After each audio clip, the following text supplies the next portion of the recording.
Alright, let's dive into creating an online course for passive income.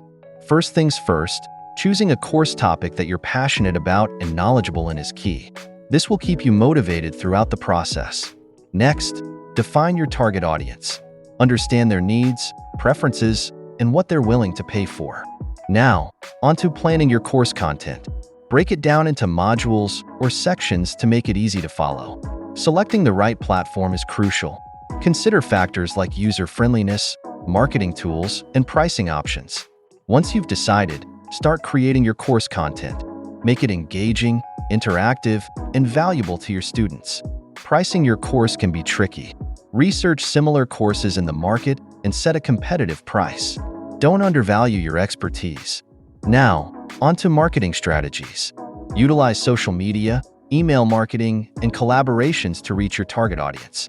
Engage with your students by providing feedback, hosting live Q&A sessions, and creating a community around your course.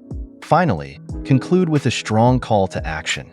Encourage viewers to enroll in your course and take action towards their goals. Remember, creating an online course for passive income takes time and effort, but the rewards can be significant.